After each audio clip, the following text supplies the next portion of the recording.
ये वीडियो खास तौर से उन लड़कियों के लिए है जिनकी नई नई शादी हुई है या जो शादी करने जा रही है या फिर शादी को कुछ साल भी हो गए हैं लेकिन अभी तक अपने ससुराल में अच्छे से एडजस्ट नहीं हो पाई हैं। खास तौर से इस बात पे परेशान है कि सास से उनकी बनती नहीं है। वो चाहती हैं कि सारा का सारा घर का कंट्रोल मेरे पास आ जाए और सास ये चाहती है कि कंट्रोल मेरे हाथ में बना रहे। तो इस वीडियो को बहुत ही ध्यान से देखिएगा। समझिए, जब हम लड़कियां जन्म लेते हैं तो अपने माता पिता के घर में हमें परवरिश दी जाती है, हमें सिखाया जाता है चलना, बैठना, बोलना, खुद खाना पीना, अपने छोटे मोटे कामों से लेकर फिर धीरे धीरे हमारी ट्रेनिंग का लेवल बढ़ा दिया जाता है। हमें टॉयलेट ट्रेनिंग भी दी जाती है, फिर हमें बताया जाता है, सब समझाया जाता है कौन कौन रिश्ते हमारे क्या क्या लगते हैं,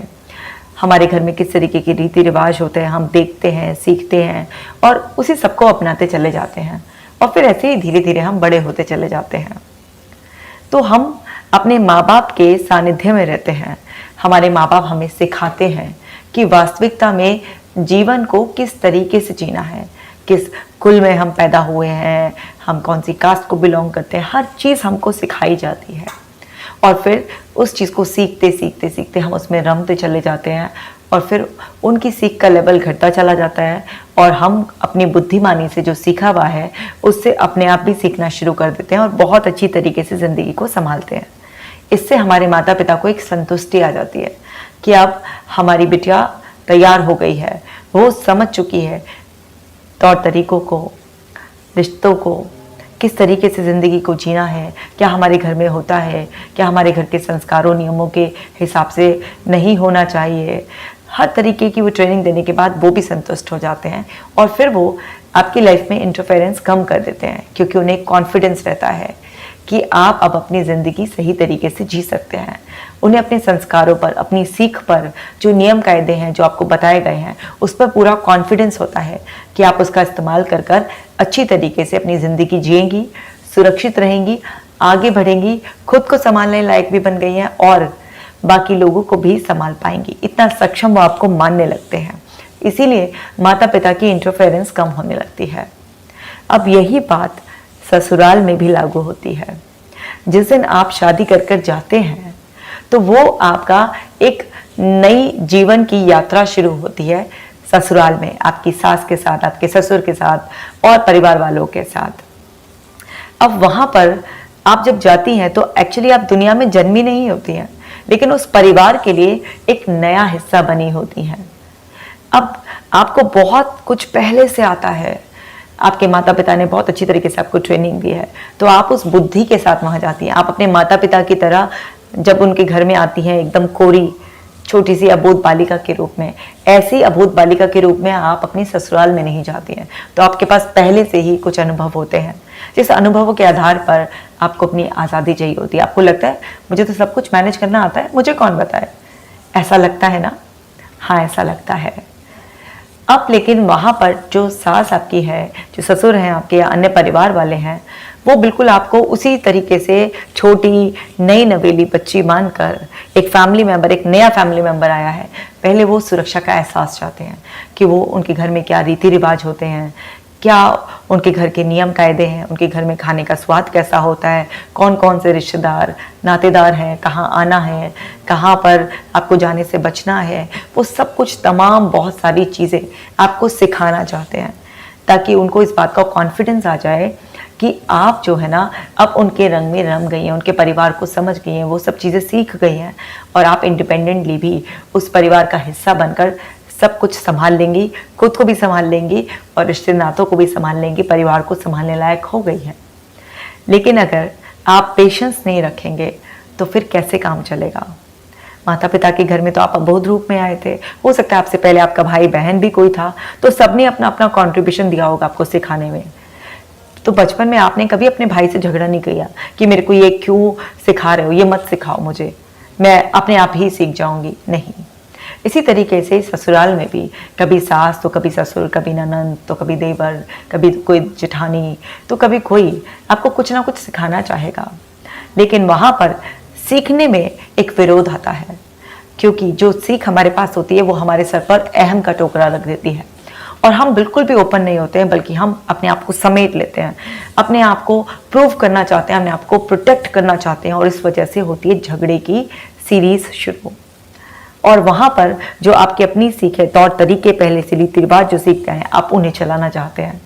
और उस घर में जो पहले से लोगों के आदतें बनी हुई हैं, जो उनके घर के संस्कार हैं, रीति रिवाज हैं, वो उसके आदी होते हैं। तो यहाँ पर एक कोल्ड वार शुरू होती है, और कई बार वो हीटेड रूप में भी सामने आने लगती है। वो कोल्ड नहीं रहती है, वो आर्ग्यूमेंट्स के रूप में,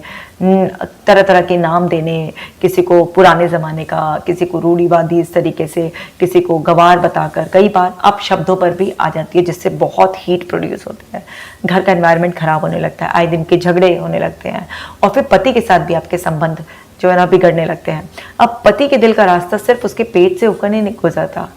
आपका पति बचपन से अपने माता पिता के साथ रहता है, क्योंकि वो उसी घर में जन्मा है, अपने भाई बहनों के साथ रहता है, तो उसके दिल का रास्ता उसके माँ बाप, उसके बहन भाई के प्यार भरे बर्ताव जो आप उनके साथ करती हैं, उससे होकर भी गुजरता है। क्योंकि अगर आप रोज़ाना इन सब छोटी छोटी बातों पर, कंट्रोल चाहिए, मुझे कंट्रोल चाहिए, पर अपने पति से भी झगड़ा करती हैं, तो आप पति की भी प्रिय नहीं रहती हैं, आप पति के मन में भी एक दूरी पैदा कर देती हैं। ऐसा नहीं है कि वो बिल्कुल दूरी ऐसी आ जाती है कि आपका रिश्ता ही टूट जाएगा, लेकिन भावनात्मक दूरी आ जाती है। वहाँ पर एक दूसरे को समझने के लिए जो समय लगाना चाहिए, वो गिले शिकवों को मिटाने में लग जाता है, और इस वजह से पूरे ही परिवार का माहौल बिगड़ने लगता है। आप भी तनाव का, डिप्रेशन का, एंजाइटी का शिकार हो सकती है, आपकी नींद डिस्टर्ब हो सकती है, आपको ब्लड प्रेशर से लेकर, डायबिटीज़ से लेकर, थायराइड से लेकर, हाइपरटेंशन, माइग्रेन, पता नहीं किस किस तरीके की और प्रॉब्लम्स हो सकती हैं। वहीं पर अगर इसी बीच में आपने अपना परिवार शुरू किया और आप खुद अब माँ बनने वाली हैं, तो उस तनाव के चक्कर में आप गर्भ में ही अपने बच्चे की मानसिक अवस्था को खराब कर देती। कई बार माँ के स्ट्रेस में होने पे बच्चा बहुत बड़े बड़े डिसऑर्डर्स का शिकार हो जाता है, चाहे वो फिजिकल हो, मेंटल लेवल के हों, और बहुत ज़्यादा वो एज अ फीटस डरा डरा सा महसूस करता है, सेंसिटिव, वो सब कुछ जो आप महसूस कर रही होती हैं, जिस भी तरीके से आपका व्यवहार होता है, खाना पीना सब होता है, वो भी एक बच्चा सब अनुभव करता है गर्भ में। तो आप देखिए, थोड़ी सी नासमझी कि अगर हम शुरुआत में अपनी सास को रिस्पेक्ट दें, उसको मार्जिन दें, उनको ये आज़ादी दें, सम्मान दें कि हाँ, जिस तरह से मेरी माँ ने दुनिया में आने के बाद मुझे ट्रेनिंग दी थी, मुझे समझाया था, कम से कम 3 सालों तक मुझे संभाला था, और उस तरह से आप भी मेरे को शुरुआती 2-3 साल में उस तरह से हर चीज़ सिखा दीजिए, ताकि आपको भी कॉन्फिडेंस आ जाए कि मैं एक घर परिवार बहुत अच्छी तरीके से संभाल सकती हूँ। अगर इस थॉट के साथ आप अपनी सास के बताने को रोका टोकी ना मानकर, कंट्रोलिंग ना मानकर, उसको अपना एक ट्रेनिंग पीरियड मान लें और खुशी खुशी अपने परिवार में एडजस्ट होने के लिए अपना माइंड सेट कर लें, तो आप देखेंगी कि वही ननद जो आपको बुरी लगती थी वो अच्छी लगने लगेगी, वही सास जो आपको अभी ऐसा लग रहा था कि आपकी दुश्मन बनी पड़ी थी, वही आपको माँ से भी ज़्यादा प्यारी लगने लगेगी। क्योंकि अपनी माँ के साथ तो हो सकता है आप 20 साल तक रहे हो, 25 साल तक, 30 साल तक रहे हो, और आजकल इतना लंबा कहाँ रहती हैं लड़कियाँ, पढ़ने चली जाती हैं, 12th के बाद तो मोस्टली लड़कियां चली जाती हैं, कुछ तो पहले भी हॉस्टल चली जाती हैं। तो आप अपनी खुद की माँ के साथ इतना नहीं रहे होते जितना लंबा आपको अपनी सास के साथ रहना होता है। और सास से झगड़ा कर कर पति को अलग ले जाना, ये बहुत ही बुरा आइडिया है, क्योंकि कभी आप भी माँ बनेंगी, कभी आप भी सास बनेंगी, किसी की आप भी ननद लगती हैं, किसी की आप भी जेठानी, किसी की आप भी भाभी लग सकती हैं। तो जिस तरीके से आप दूसरों के साथ व्यवहार करेंगी, उसी नज़रों से दूसरे आपको देखना शुरू कर देंगे, और फिर दूसरे के साथ गलत व्यवहार करते करते हमारी भी तो आदतें गलत पड़ जाती हैं। तो अपने भले के लिए, अपने जीवन को सुधारने के लिए, खुद रिलैक्स रहने के लिए हम किसी दूसरे के साथ अगर इस तरीके की बातें नहीं करेंगे, तो उससे हमारी आदतें बिल्कुल सही रहेंगी, हमारे मन में शांति रहेगी, हमारा स्वभाव अच्छा खुशनुमा रहेगा, तो हमारा व्यवहार सबके साथ अच्छा रहेगा, हमारा पति से भी रिश्ता बहुत अच्छा रहेगा, समाज में, रिश्तेदारी में, हर जगह हमारी छवि भी अच्छी रहेगी। तो हमें किसी के भी कुछ बताने को कंट्रोल करना, ऐसा सोचने की बजाय हमें ये सिर्फ सोचना चाहिए कि वो सामने वाला हमारी केयर करता है, या हो सकता है उस पल में हमारी केयर ना कराओ, फैमिली की केयर कराओ, हो सकता है वो सोसाइटी की केयर कराओ, कुछ ना कुछ ऐसा उसका केयरिंग का इंटेंशन होता है। और हम अगर ये सोचकर उसको वहीं पर समझकर, अगर कुछ आपको अनएक्सेप्टेबल लग भी रहा है, आपको लग रहा है कि नहीं वाकई आपके साथ कुछ गलत हो रहा है, तो लड़ने की या घर को तोड़कर अलग होने की बजाय आप उस बारे में प्यार से बात भी कर सकती हैं। देखिए, अल्टीमेटली झगड़ा करना, अलग होना, वो एक्सट्रीम केसेस में वो भी ठीक है। जब लग ही रहा है कि कोई समझ ही नहीं रहा है, लग रहा है कि कोई ज़्यादा ही आपको टॉर्चर कर रहा है, बात बात पर किसी को अपनी कोई, मान लीजिए मानसिक बीमारी से पीड़ित है, मान लीजिए किसी को अपने कुछ रॉन्ग बिलीफ ऐसे सेट हुए हुए हैं, किसी की नेचर ही बहुत ज़्यादा खराब है, वाकई आपके साथ अत्याचार हो रहा है, आपको पीड़ित किया जा रहा है किसी भी बात से, आपके जो अधिकार है उनका हनन किया जा रहा है, आपको किसी भी तरीके से शारीरिक मानसिक कष्ट दिया जा रहा है, तो उन एक्सट्रीम केसेस में डेफिनेटली आपको अपने आप को प्रोटेक्ट करना है, आपको अपने लिए स्टैंड लेना है। लेकिन घर की छोटी मोटी कि अभी ये कपड़ा पहनने के लिए टोक दिया, अभी लेट नाइट बाहर नहीं जाना है, इसके लिए थोड़ा सा वो कह रहे हैं, या घर में जो है ना इस तरीके से रीति रिवाज को फॉलो करना है, इस तरीके से तो नहीं होता। ये छोटे मोटे मुद्दों पर, या कि कुछ भी बात की इस तरीके से कि अगर आपका पति आपकी बहन के साथ बैठा है या उसके लिए कुछ फेवर कर रहा है, कुछ खर्चा कर रहा है उस पर, या माँ बाप को पैसे दे रहा है, या माँ बाप के साथ टाइम स्पेंड कर रहा है, इन छोटी छोटी बातों पर झगड़ा करना, अलग होने की सोचना, ये बहुत गलत बात है। जस्ट एक पल के लिए कल्पना कर कर देखिए कि आप भी कभी माँ बनेंगी। आप जिस बच्चे को पाल पोस कर 20 साल, 25 साल, 30 साल बड़ा करेंगी, और कल को कोई आपसे उसे दूर ले जाएगा या इस तरीके से आप में ही 100 कमियां दिखाने की कोशिश करेगा, तो आपके ऊपर क्या बीतेगी, है ना, कितना कष्ट होगा, कितनी तकलीफ होगी। तो आपको बस यहीं पर एम्पैथाइज करना है, समझना है, दूसरों को समझने की कला आपको सीखनी है, क्योंकि दूसरों को समझना भी बहुत ज़रूरी है। इंसान एक्चुअली सही में अपने आप को ही नहीं समझ पाता, और वो दूसरों को समझने का एक अभिनय सा करता है। दूसरों को समझना भी ज़रूरी है, लेकिन उससे पहले स्वयं को समझना ज़रूरी है। अपने व्यवहार पर, अपने विचार पर, अपने एहसासों पर नज़र रखिए, और एक बात दिमाग में बैठा कर रखिए कि जो प्रकृति का नियम है ना, ये बदलाव का नियम है, और इतिहास जो है ना, जो भी आप करते हैं वो आपका हिस्ट्री बनता चला जाता है, आपका पास्ट बनता चला जाता है। तो क्या है, हिस्ट्री अपने आप को रिपीट करती है। आज जो आपके साथ आप किसी के साथ करेंगे, तो वो कहीं ना कहीं किसी ना किसी रूप में आपके साथ आएगा, आपके सामने आएगा। लॉ ऑफ कर्मा एक्टिव हो जाएगा, क्योंकि आपकी इंटेंशन खराब हो जाती हैं, इसलिए आपका कर्म खराब हो जाता है, और फिर जो भी आज आप करेंगी वो आपके साथ किसी न किसी दूसरे बदले हुए रूप में होगा। तो अपने जीवन को सुधारने के लिए किसी दूसरे को कष्ट देने से बचना है। याद रखना है कि आपकी सासू माँ आपकी माँ से भी ज़्यादा लंबे समय तक आपके साथ जीवन में रहती है, और पति के साथ एक बहुत प्यार भरा अच्छा सा बॉन्ड बनाने के लिए उसकी माँ को खुश रखना भी बहुत ज़रूरी है, उसकी बहन को प्यार देना भी बहुत ज़रूरी है, उसके भाई की इज्जत करना भी बहुत ज़रूरी है, उसके परिवार को एक रिश्ते की प्यार की डोर से बांधना बहुत ज़्यादा ज़रूरी है।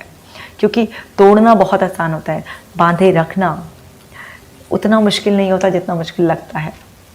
आप सिर्फ अपने थॉट को बदलकर ऐसा कर सकती हैं। जब भी कभी मतभेद हो तो वो मत के लेवल पर ही हो, मन में कभी भेद ना हो, क्योंकि जीवन है, इतने परिवार में लोग हैं, तो मत यानी कि आपके विचारों का भेद हो सकता है, लेकिन मन में भेद जहाँ पर भी आ जाता है वहीं पर घर टूट जाता है, तहस नहस हो जाता है। और जो लड़कियां ये सोचती हैं कि वो पति को अलग ले जाकर उसके साथ खुश रहती हैं, आप गलत सोचती हैं। मैं एक साइकोलॉजिस्ट हूँ, मेरे पास इतने रिलेशनशिप के केसेस आते हैं, मैं देखती हूँ कि वो लड़का जो आपके साथ अलग चला गया, उसने घर बसा लिया, लेकिन वो अंदर अंदर रोता है, उसके दिल में बड़ा दुख होता है इस बात का कि जब वो काबिल हुआ कुछ करने लायक अपने माँ बाप के लिए या घर परिवार के लिए, वो अपने माँ बाप की सेवा नहीं कर पा रहा है, वो अपने माँ बाप को पैसों से खुश नहीं कर पा रहा है, वो हर तरीके से अंदर से पीड़ित होता है। लेकिन वो कई बार समाज से डरा हुआ होता है, कई बार वो इस तरीके से कि अब क्या करें, दूसरी आएगी तो वही कौन सा मेरे बाप की शायद सेवा करेगी। और रिश्ते तोड़ना हमारे संस्कारों में, हम भारतीय इतना आसान नहीं होता है, तो वो कहीं ना कहीं घुटन महसूस करता है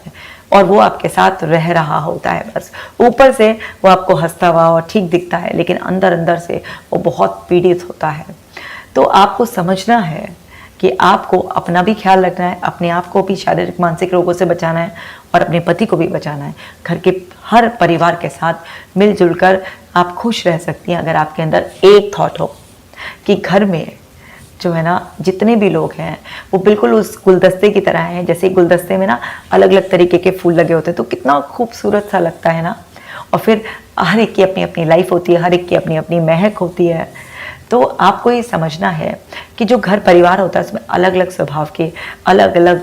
जो है ना बातों पर विश्वास करने वाले लोग रहते हैं। इसीलिए तो परिवार की खूबसूरती है। ज़रा सोच कर देखिए, सारे के सारे लोग एक जैसे हो जाएंगे, बिल्कुल कम बोलने वाले तो सारे के सारे कम बोलने वाले होंगे, तो बोरियत नहीं हो जाएगी। कोई चंचल है, कोई थोड़ा सा कम बोलता है, कोई थोड़ा सा तीखा है, कोई ज़्यादा ही मीठा है, तभी तो मज़ा है। आप एक थाली भी सजाती हैं खाने की, तो उसमें आप क्या है, वैरायटी रखती हैं ना, कि यहाँ पर एक सूखी सब्जी भी होनी चाहिए, दाल भी होनी चाहिए, सब्जी भी होनी चाहिए, रायता भी होना चाहिए इसमें, और इसमें खीर भी होनी चाहिए, सलाद भी होना चाहिए, अचार भी होना चाहिए, पापड़ भी होना चाहिए, इसमें फुल्की भी होनी चाहिए, चावल भी। तो कितना कुछ आप वैरायटी रखती हैं, तो उस वैरायटी से ही तो मज़ा है ना। तो इसी तरीके से परिवार में अलग अलग स्वभाव के लोग हैं, इसीलिए ज़िंदगी का मज़ा है। आपको समझना है कि आपको इस परिवार को संजो कर रखना है, इसलिए शादी का ये नियम बनाया गया है। ऐसा बिल्कुल भी नहीं है कि आपको कोई दबाएगा। मैंने खुद अभी बताया कि एक्सट्रीम केसेस में आपको अपने लिए स्टैंड लेना है, लेकिन अगर आप शुरुआत में 3 साल अपने शादी को देती हैं और घर में अच्छी तरीके से एडजस्ट हो जाती हैं, फिर वही सास आपकी माँ से भी ज़्यादा आपकी देखभाल करेगी। आप अगर काम भी करती हैं बाहर और जब आप थकी हारी आएंगी तो वही सास आपको चाय का कप भी देगी, पानी के लिए भी पूछेगी, खाने के लिए भी पूछेगी, और मुस्कुरा कर बाकी जो लोग जो कहेंगे भी ना कि आपकी बहू कुछ काम करती भी नहीं दिखती है, आपकी बहू तो ज़्यादातर बाहर रहती है, उनको मुंह तोड़ जवाब देगी, क्योंकि वो फिर सास नहीं रहेगी, वो आपकी माँ बन जाएगी। और एक माँ अपनी बच्ची को हमेशा हर हाल में प्रोटेक्ट करना चाहती है। वो आपके खिलाफ दूसरों से एक शब्द नहीं सुनेगी। खुद बुराई करना तो भूल ही जाइए, वो दूसरों से भी, अगर कोई दूसरा भी आपके खिलाफ कोई उंगली उठाने की कोशिश करेगा तो उसकी उंगली तोड़ने में विश्वास रखेगी। वो आपको इस तरीके से प्रोटेक्ट करेगी। अब ये आपकी जिम्मेदारी है कि कब आप अपनी सास को अपनी माँ बना लेते हैं और फिर पति का दिल जीत कर भी खुशहाली से उनके साथ रहते हैं। तो मैं उम्मीद करती हूँ कि ये बात आपके दिमाग में बहुत अच्छी तरीके से बैठ गई होगी, आपके दिल को छू गई होगी, और आप हर संभव कोशिश करेंगी अपनी सास के साथ, खास तौर से क्योंकि सास के साथ ही सबसे बड़ा पंगा रहता है। ससुर के साथ एडजस्ट कर लेते हैं फिर भी, लेकिन सास के साथ बहुत ज़्यादा पंगा रहता है, इसीलिए मैं बार बार सास वर्ड बोल रही हूँ। तो खास तौर से अपनी सासू माँ के साथ बहुत ही अच्छा बॉन्ड बनाकर रखेंगी, और सासू माँ के साथ अच्छा बॉन्ड बनने का मतलब है पूरे परिवार के साथ अच्छा बॉन्ड बन गया। तो इस सीख का ज़रूर पालन करिए और कमेंट कर मुझे भी ज़रूर बताइएगा कि ये वीडियो कैसा लगा, और आपको लगता है कि किसी के घर में सास बहू की कोल्ड या फिर हीट वॉर चल रही है या परिवार में एडजस्ट नहीं कर पा रहे हैं, तो ये वीडियो अभी उन तक पहुंचा दीजिए। अपना खास ख्याल रखिएगा, और हाँ, अपने माइंड को ठंडा रखने के लिए ब्रीदिंग एक्सरसाइजेज और मेडिटेशन ज़रूर करिए। मेरा ऐप डाउनलोड कर लीजिए। Take care.